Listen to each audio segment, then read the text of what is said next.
We have example of South Africa. Previously, when the white apartheid government ruled South Africa, they arrested Nelson Mandela and imprisoned him in Robben Islands for more than 25 years. And they called him the terrorist number one. When South Africa got its freedom, the same terrorist number one becomes the president of New South Africa. And later on, he gets the Nobel Prize for Peace. Not that he was bad and he became good. For the same activity for which he was called terrorist number one, later on, he gets the Nobel Prize for Peace.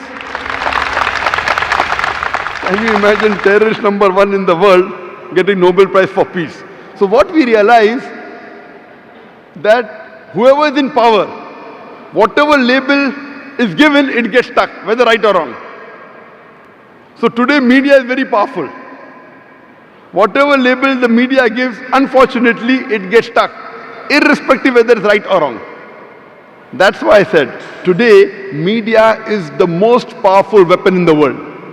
It can convert black into white, day into night, hero into a villain, villain into a hero.